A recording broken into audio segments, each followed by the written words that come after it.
पीछे हो जाओ सब लोग। जहां बहनें माएँ खड़ी होती मैं किसी को अवसर नहीं देता हूं। पीछे हो बेटा। नहीं, बिल्कुल नहीं। उनके सम्मान से कोई खिलवाड़ नहीं कर सकता हूं। तुम भी बेटा थोड़ी जगह बनाओ जहां बहनें माएँ खड़ी है उनसे। बाकी सब ठीक है, राजनीति उन सब चीजों से ऊपर है। ये जो अपनी माँ बहनों का सम्मान नहीं कर सकता कुछ नहीं कर सकता है। तो मुझे ऐसा महसूस होता है कि क्षेत्र में रहने वाले बाबा साहब अम्बेडकर, मान्यवर काशीराम साहब, सतगुरु रविदास जी महाराज, भगवान वाल्मीकि महाराज के अनुयायियों ने बहुत मेहनत की है, संघर्ष किया है और यहां अपनी ताकत बनाई, सामाजिक ताकत। उसका उदाहरण ये चौक है। तो मैं उनका भी धन्यवाद करता हूं। और क्योंकि मैं लगातार जब देश में रहता हूं तो सब जगह पर जाकर देखता हूं कि देश में अभी भी गैर बराबरी बड़े पैमाने पर है। जिस बात का सपना सतगुरु रविदास जी महाराज ने 600 साल पहले देखा था, ऐसा चाहूं राज में जहां मिले सब अन्नु अन्न और छोटे बड़े सब सम बसे रविदास रहे प्रसन्न, वो सपना अभी पूरा नहीं हुआ है। ऐसा राज जिसको उन्होंने नाम दिया बेगमपुरा राज का। बेगम मतलब जहां कोई गम ना। और मैं तो उनको पढ़ता रहता हूं, हमारे नौजवानों को भी पढ़ना चाहिए कि हमारे गुरुजी 600 साल पहले एक बात कह के गए, जिनके नाम पे आपने चौक बनाया कि तिरपत एक सेज सुख सूता सपनों भयो बिकारो, अशरत राज बहुत दुख पायो सोगत भई हमारो। सतगुरु जी 600 साल पहले कह के गए कि बिना राज के सारे दुख आपके हिस्से में आएंगे और जब राज आ जाएगा तो कोई दुख नहीं आएगा। इसलिए उन्होंने कहा कि राज कायम करो और ऐसा राज बेगमपुरा राज लाके एक ऐसा समाज बनाओ जहां किसी को कोई दुख ना हो, कोई भय ना हो, कोई डर ना हो, ना कोई गरीब हो, ना कोई अमीर हो, सब बराबर। ना जाति के आधार पे, ना धर्म के आधार पे किसी को कोई अन्याय हो, ना बहन बेटियों का अपमान हो, ना ही किसी को खाने के लिए अन्न की, तन ढकने के लिए कपड़े की, सर ढकने के लिए छत की दिक्कत हो। तो हम तो उनके अनुयायी, हम समाज में सामाजिक परिवर्तन के लिए निकले हैं कि देश में सामाजिक परिवर्तन आए, भाईचारा बने और मिलजुल के हम लोग इस प्रदेश और देश की तरक्की का काम करें। लेकिन मैं आपको स्पष्ट करता हूं कि ये काम तब तक संभव नहीं है जब तक महापुरुषों की विचारधारा पे हमारा राज न ताकत न बने, हमारे पास ताकत न आए। जो सपना बाबा साहब अम्बेडकर ने देखा, अपने 4 बच्चे कुर्बान किए। जो सपना मान्यवर काशीराम साहब ने देखा, अपनी नौकरी और अपना परिवार कुर्बान किया, सब कुछ कुर्बान किया। उनके बच्चे होने के नाते हमारी जिम्मेदारी कि हम उस काम को आगे बढ़ाएं। आज मुझे मौका यहां हमारी पार्टी संगठन ने दिया कि मैं आपके बीच जाके आपसे अपील करूं, साथ मांगू। आप जानते हैं जब से मैंने पहचान आप लोगों के बीच में बनाई और मैंने दिन रात कोशिश की है कि अगर देश भर में कहीं भी किसी मजलूम, कमजोर, गरीब, शोषित के साथ कोई अन्याय हो तो मैं जाके वहां लड़ाई लड़ूं। जब ये लड़ाई सहारनपुर में लड़ने का मौका मिला अजय जी, तो मैं 16 महीने जेल में रहा। आदमी अपनी 1 इंच जमीन की लड़ाई लड़के जा सकता है जेल में, लेकिन किसी दूसरे के लिए 1 दिन नहीं रह सकता। मैंने 16 महीने 10 बाई 6 की एक कोठरी में, 10 बाई 6 समझते हो, 10 फीट लंबी और 6 फीट चौड़ी, जितना आपके यहां बाथरूम होंगे इतनी बड़ी या रसोई होगी इतनी बड़ी जगह में मैंने 16 महीने बिताए।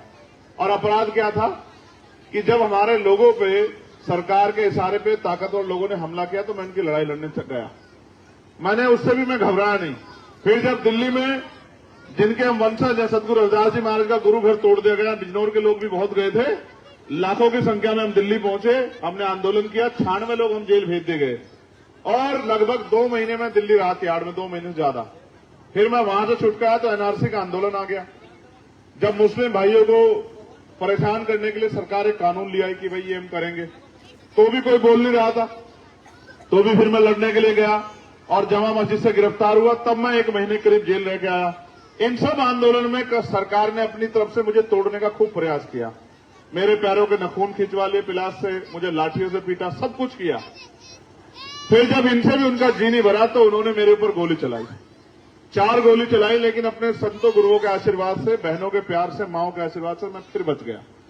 और उस दिन मैंने तय कर लिया कि अब सड़क की लड़ाई को आगे बढ़ा के सदन में ले जाना है, क्योंकि मेरा जो जीवन है, गोली लगने से पहले का एक जीवन था, लेकिन गोली जिस दिन लगी उस दिन जब मुझे दूसरा जीवन मिला तो मैंने तय किया कि ये जो जीवन दूसरा मुझे मिला है, अब ये पूरा जीवन मेरा समाज के नाम समर्पित रहेगा।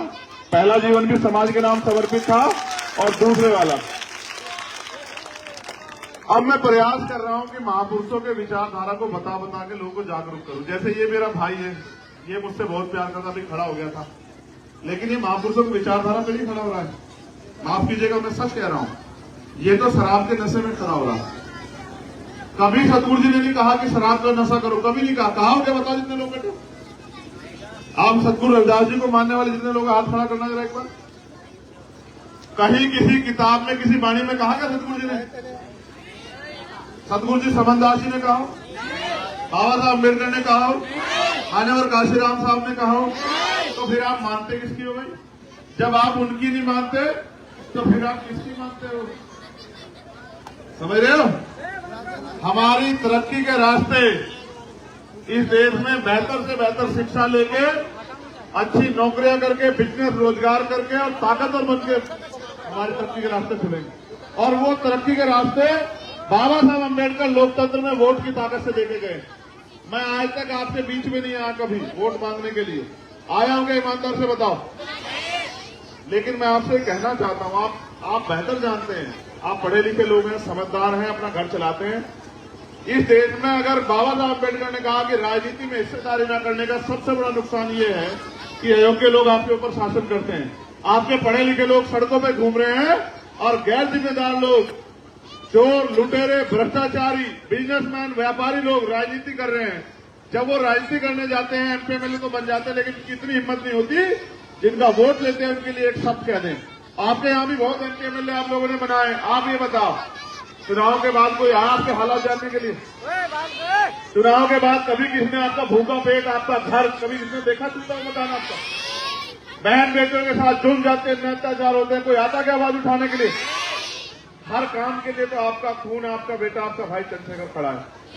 और जब आज उसकी बारी आई तो मैं आपसे सिर्फ ये पूछने आया हूं कि मैं अगर आपसे आशीर्वाद मांगने आया हूं तो मेरे हिस्से में आशीर्वाद आएगा नहीं आएगा, ये बताओ। दोनों हाथ उठा के बताओ जो लोग मुझे प्यार आशीर्वाद देंगे। देखो, अगर ये बहुत बड़ी जगह, अगर आज ही मना कर दो अगर आशीर्वाद नहीं देना, देखो साफ बात। मुझे किसी ने सुनाई थी बात कि आगे करके धक्का देके हमारे लोग पीछे हट जाते हैं, ये मुझे कोई कह रहा था। ऐसा तो नहीं करोगे? देखो, ये बहुत इंपॉर्टेंट बात बता रहा हूं। आपके घर में बच्चे हैं, आप उनको पढ़ा लिखा रहे हैं, क्यों? कि कल वो कामयाब होकर आपकी सेवा करें या अपने पैरों पर खड़े हो जाएं। और मेरा ये प्रयास है कि जो बाबा साहब अम्बेडकर का असली सपना था कि ऐसा लोकतंत्र आए कि राजनीतिक लोकतंत्र सामाजिक लोकतंत्र बन जाए। सरकारों का काम, हर व्यक्ति जो डाउन है, जो गिरा हुआ व्यक्ति है, जिसको उसको पीछे गिरा रखा है, जो कमजोर है, जिसके पास साधन नहीं, सुविधा नहीं, उसको आगे उठाने का काम लोकतंत्र का था। लेकिन 70 सालों में कुछ बदला है क्या? आप बताओ। अगर आप मेहनत नहीं करोगे आपके रोटी आ जाएगी क्या? आज हालात ये है, नौजवान पढ़े लिखे लोग खड़े हैं। सरकारी नौकरी है क्या भाई? बताओ, है क्या सरकारी नौकरी? अच्छा, नौकरी आती है तो पेपर लीक हो जाता है, होता है नहीं होता है? और फिर उसमें आरक्षण में घोटाले हो जाते हैं। 69 शिक्षक भर्ती वाला हो रखा है। आप ये बताओ, कहां है अवसर? जिन सरकारों को पढ़ लिख के, अच्छा आपके माँ बाप ने अपना पेट काट के आपको पढ़ा लिखाया, तो आपको रोजगार कौन देगा? माँ बाप या सरकार? दे रही है क्या? महंगाई बढ़ रही है, सवाल करते हैं तो लाठियां मारते हैं, आंदोलन करते हैं तो आवाज उठाते, झूठे मुद्दों में जेल में भेज देते। कैसे लड़ोगे इनसे? इनसे लड़ने का एकमात्र रास्ता बाबा साहब अम्बेडकर बता के गए और उन्होंने कहा कि जब मैं तुम्हें वोट का अधिकार दिला रहा हूं तो दुश्मन तुम्हारी वोट को नोटों से खरीदने का इंतजाम कर रहे हैं। मेरे बच्चों, अपनी वोट को बेचना मत, अपनी वोट को बर्बाद मत करना, अपनी वोट से दल तैयार करना, दल से बल बनाना और उस बल से अपनी समस्याओं का हल करना। इसलिए उन्होंने कहा पॉलिटिक्स द मास्टर की, कि राजनीतिक सत्ता वो चाबी है जो आपके सारे ताले खोल सकती है। मैं तो वास्तविकता में मैं तो बहुत छोटा हूं, ये बड़े बड़े हमारे सीनियर लोग बैठे हैं, मैं तो खून हूं आपका। मैंने कभी आपको निराश नहीं किया, लेकिन मैं इस क्षेत्र की सेवा करना चाहता हूं। इस क्षेत्र ने मुझे बिना मेरे आए 8-9 जिला पंचायत दी। कहां है किसान? ये कितने साल के होते? ये 23 साल का जिला पंचायत आपने यहां बनाया, इस विश्वास से कि काम करेगा। ये विवेक पीछे खड़े हैं। तुम कितने साल के हो? ये 29 साल का आपने जिला पंचायत बनाया। आलोक, धर्मेंद्र, बहुत सारे जिला पंचायत आपने मुझे बना के दिए और मैंने इनसे एक ही बात कही कि आपको अगर जनता ने अवसर दिया तो उनकी सेवा करो। आपने यहां बहुत एमपी एमएलए बनाए।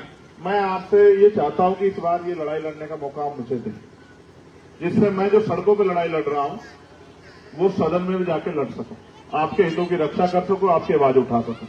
आपके यहां भी गुलदार ने 20 से ज्यादा लोग मारे सर, कोई बोला क्या नहीं था? आप बताओ, क्या आप टैक्स देते, आपकी सुरक्षा जिम्मेदारी सरकार की नहीं है क्या? सरकार क्यों आपकी नहीं सुनते? क्योंकि आपके पास ऐसा नेता नहीं जो आपकी आवाज उठा सके। मैं आपसे ये कहता हूं, एक बार आप मुझे लड़ाई लड़ने का मौका सदन में दो, जिससे कि मैं ये बता सकूं कि पॉलिटिकल पावर के जरिए जिंदगी में कितना बदलाव हो सकता है। और मैं पढ़ा लिखा वकील हूं, यहां से अगर आप मुझे ताकत देते हो तो फिर मैं बताऊंगा कि मैं कैसे कर सकता हूं। इस क्षेत्र में चाहे उद्योग धंधे लगा के यहां के बच्चों को जो पलायन करके दूसरे प्रदेशों में जाकर रोजगार के लिए चक्कर काटने पड़ते हैं, चाहे उनको रोजगार देने का मामला हो, चाहे गांव बहनों को घर तक रोजगार पहुंचाने का मामला हो, चाहे आपके क्षेत्र में सड़कों का मामला हो, बिजली पानी का मामला हो, जो लूट मचाई हो रही है उसके खिलाफ आंदोलन हो, चाहे प्रधानों के अधिकार जो छीने जा रहे हैं उनके खिलाफ आंदोलन हो, चाहे किसानों की समस्या हो, व्यापारियों की समस्या हो, हर लड़ाई हम लड़ने काम करेंगे। और जो एक बहुत जरूरी बात, जिस तरह से सरकार के सहारे पे ताकतवर लोग गरीबों के को नुकसान पहुंचाते हैं, उनकी जमीन कब्जाते हैं, तमाम तरह से उनको डिस्टर्ब करते हैं, आज आप थाने जाओगे, आपकी सुनवाई हो रही है क्या? ईमानदार से बताओ, होती है क्या सुनवाई? अब अधिकारी क्या करें? अधिकारियों को कह दिया कि अगर कोई भी आ जाए इनमें से तो 4 लाठी मार के उनको निकाल देना। तो मैं ये चाहता हूं कि ये चोर बाजारी बंद हो जाए। आज आपको दफ्तरों में के बाहर जाकर लाइन लगानी पड़ती है कि हमारा काम हो जाए। आप अगर हमें ताकत दोगे तो किसी दफ्तर के बाहर आपको लाइन नहीं लगानी पड़ेगी। अधिकारी कर्मचारी आपके इसी चौक पे आकर बैठ के आपके काम किया करेंगे, क्योंकि हमें काम करवाना आता है। हम यही जन्मे हैं, पढ़े लिखे वकील हैं, ताकत हमारे पास है, मजबूत संगठन है और अब हम ये लड़ाई को आगे बढ़ाना चाहते हैं। तो मैं लंबे समय से देख रहा हूं कि लोग बहुत परेशान हैं, लोग उम्मीद करते हैं कि कोई आए उनकी जिंदगी बदले, और हमारे लोग 10 साल से सेवा कर रहे हैं। क्या आपने 10 साल में कोई ऐसा आंदोलन देखा जिसमें आजाद समाज चंद्रशेखर आजाद ना खड़ा हो? ईमानदार से बताओ, देश का कोई आंदोलन, चाहे किसानों का आंदोलन हो, महिला पहलवानों का आंदोलन हो, चाहे एनआरसी का आंदोलन हो, चाहे दिल्ली का आंदोलन, चाहे 2 अप्रैल का आंदोलन, कोई ऐसा आंदोलन है क्या जिसमें मैं नहीं था? अब संघर्ष तो आपके लिए चंद्रशेखर करेगा, तो आपको ताकत देने की बारी है। चंद्रशेखर को दोगे, किसी और को दोगे? जोर में बताओ, जोर से। आवाज कम है आपकी, मेरी ज्यादा है। देखो, एक तरफ पैसे वाले लोग हैं, एक तरफ आपका गरीब भाई। ऐसे पैसे की भी जरूरत नहीं जो अपनों से दूरी बना दे।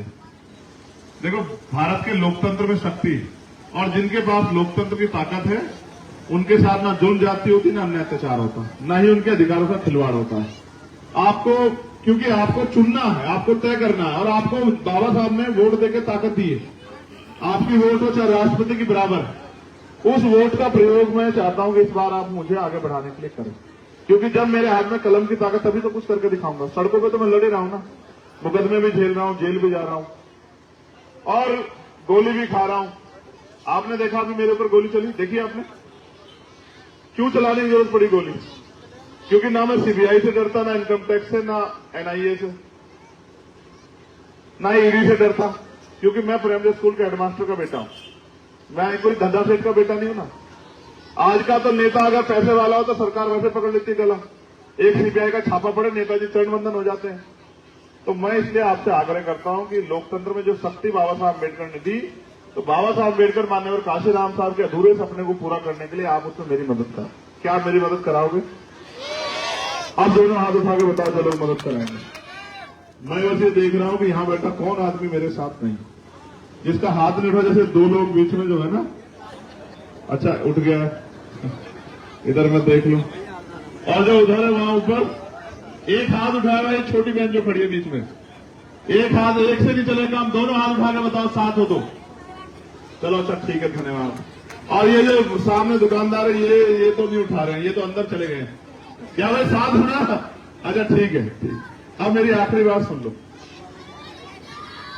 बच्चों बैठ जाओ, एक से बैठ जाओ, तुम्हारे भविष्य के लिए लड़ रहे हैं। अभी तुम्हें एहसास नहीं, जिस तरह से लोग सरकार सरकारी स्कूल बेच रही है ना, ये आरएसएस भाजपा के लोग गरीबों के बच्चों को स्कूल में घुसने नहीं देंगे, अस्पतालों में घुसने नहीं देंगे, ये सब प्राइवेट करके पूंजीपतियों को सौंप देंगे। और बाबा साहब का प्रयास था कि सरकारी सिस्टम रहे, सरकारी सिस्टम रहेगा तो गरीब पे अधिकार रहेंगे, गरीब पे अवसर रहेगा। ठीक है, अगर ये खत्म हो जाए कोई गरीब घुस जाएगा क्या, बताओ आप मुझे। आज अगर आपको शादी ब्याह करना हो तो लोन लो, उधार लो, बस इलाज कराना हो तो उधार लो, ये कब तक चलेगा। आपके पास वोट की ताकत तो आप चाहो तो सब बदल सकते हो। अगर आपने फैसला ले लिया, आपसे बड़ा कोई नहीं है। देखो, मेरे जाने के बाद तुम भी सुन लो, जो हमारी बहनें बैठी हैं और जो इधर खड़ी हैं, मेरे जाने के बाद पैसे वाले लोग आएंगे और वो कहेंगे चंद्रशेखर तो गरीब है, उसको छोड़ो, तुम देगा वो। आप बैठो सर, ये सर आपसे कह रहा हूं, बैठो, पीछे हो जाओ, पीछे हो जाओ, बोलो पीछे हो जाओ, पीछे। बस धन्यवाद। मैं आपसे पूछ रहा हूँ, जो बहनें मेरी इधर खड़ी है, मेरे जाने के बाद पैसे वाले लोग आए, कहेंगे भाई वो तो गरीब आदमी, उसको तो छोड़ो, हमारे साथ आ जाओ, किसका साथ दोगे बताओ। ए भाई तू बैठ जाए, भाई तेरा भला हो जाए, बैठ जाए।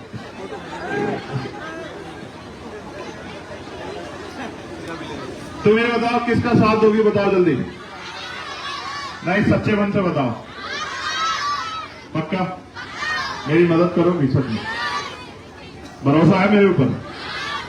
हमारा चुनाव चिन्ह पता है क्या है, बताओ। आपको पता है हमारा चुनाव चिन्ह? हाँ, यही बताने की बात है। आप मन से तो चाहो चंद्रशेखर को वोट देनी और बटन किसी और का दबा दो तो चंद्रशेखर कैसे ताकतवर हो जाएगा, समझते हो? आपको पता है हमारा चुनाव चिन्ह क्या है, बताओ। अरे मैं बताता हूं सर, मैं बताता हूं। हमारा चुनाव निशान है केतली। कौन सा निशान है? केतली, जिसकी आपको सुबह जरूरत पड़ती है चाय पीने के लिए गर्मा गर्म। ठीक है, हमारा चुनाव निशान है केतली, आपको याद रखना पड़ेगा। ठीक है, मैं नहीं दिखूंगा वहां। जो हमारी कम पढ़ी लिखी माए बहनें हैं उनको दिक्कत आएगी, उनको आदत नहीं है केतली पे बटन दबाने की। मगर केतली का बटन नहीं दबेगा तो चंद्रशेखर ताकतवर नहीं होगा। इसलिए अगर अपने भाई को ताकतवर करना है तो आपको अपने चुनाव निशान को वोट देनी पड़ेगी। तुम क्या मदद करोगी मेरी, बताओ जल्दी, बताओ क्या मदद करोगी तुम सारी बहनें। अच्छा, ठीक ठीक, बताओ क्या मदद करोगी। हमारी बहनें जो बैठी हैं, तुम एक मदद करना बस। हमारी माए बहनें बहुत समझदार नहीं है, जो कम पढ़ी लिखी है ना, उनको जाकर अपना निशान बताना। ठीक है, हाँ, उनसे कहना कि हमारे भाई को हमारी लड़ाई लड़ने का मौका दो, क्योंकि अगर नहीं दोगे तो वो क्या करेगा। जब मेरे हाथ में कुछ होगा नहीं, मैं क्या कर दूं। मैं तो चाहता हूं अगर आज मेरे हाथ में कुछ हो तो मैं कलम खींच के जितने बेरोजगार नौजवान भाइयां खड़े सबको रोजगार दे दूं। ठीक है ना, जिसकी जो योग्यता उसी के हिसाब से। जिन पे जमीन नहीं उनको जमीन दे दूं, जिन पे जो पढ़े लिखे हैं और नौकरी नहीं करना चाहते उनको लोन दे दूं कि वो बिजनेस करें। जिनके यहाँ घर नहीं उनको पक्के मकान की गारंटी दे दूं कि चलो पक्का मकान बनेगा। ठीक है, जिनके यहाँ सुख सुविधाएं उनको दे दूं। लेकिन करूं क्या, अभी ये आप ताकत मेरे पास है ही नहीं। उसी ताकत को बनाने के लिए हम लोग निकले। तो मेरा आपसे आग्रह है, ये बहनें हमारी यहाँ जाओ, सारी नौजवान बहन, तुम लोग हटो भाई, चलो चल, खाली करो, खाली करो, खाली करो। ये इनसे ये ज्यादा काम करे, खाली छोड़ छोड़। इधर आओ जल्दी, नौजवान बहनें जो उधर खड़े वो भी आ जाओ, जल्दी आ जाओ, फटाफट, तेजी से आओ, तेजी से आओ, आ जाओ भाई। तुम लोग पीछे हटो, बच्चे लोग, ये जो हमारे नौजवान बहनें आ जाओ, ऊपर चलो, ऊपर चलो, सब दिखाई देना चाहिए। आओ आओ, इधर आगे बढ़ो, आगे बढ़ो, आगे बढ़ो। इनमें से कुछ तो मुझे वहां भी मिली थी। हाँ, तुम्हारी चप्पल नहीं है? अच्छा अच्छा, नहीं, इसकी तो टूट ही गई चप्पल। ये मेरे वाली जगह तो छोड़ो जिसमें मैं दिखूं। सर ये थोड़ी पीछे करेंगे, आप खींच के पीछे करना, इसको पीछे करना, रुक जाओ, वो नहीं होगी, वो नहीं होगी, इनको पीछे करो, कलो खींचो खींचो खींचो, हो गया कार्यक्रम। बस बस हो गया, खड़ी होगी ना सारी बहनें, अपना फोन छोड़ दो, रुक जाओ, पहले मेरी मदद की बात सुनो। करना क्या है तुम्हें सुन लो, क्या करोगी। आज के बाद इधर इधर मेरी प्यारी छोटी बहन, 1 घंटा रोज निकालना है। करना क्या है, आसपास जाके सारे घरों में ये बताना है कि हमारा चुनाव चिन्ह क्या है। ठीक है, माओ बहनों को समझाना है, गलती नहीं करने देना। कभी कोई पैसे वाला आके कह दे चुपचाप, अरे छोड़ो उसको, हमारे साथ आ जाए, ऐसा तो नहीं होने दोगे, पक्का। ये फोन कर जाओगे तो मुझे बता, बिल्कुल पक्का। ठीक, अगर तुमने ये कर दिया और हम ताकतवर हो गए, फिर हम बताएंगे कि हम क्या कर सकते हैं। ठीक है, पक्का ना? अब तुम्हारा फोटो कैसे कराएं? रुक जाओ, आधी उतर जाओ, आधी नीचे हो जाओ, आधी रह जाओ, आधी आधी करके करा देते हैं। आधी बहने उतर जाओ, सामने से खिंचवाएंगे। आधी बहने उतर जाओ एक बार नीचे, आधी इधर आ जाओ, आधी इधर आधी इधर। रुक जाओ, तुम लोग बुलाएंगे। बिटिया तुम भी हो जाओ नीचे एक बार, तुम दोनों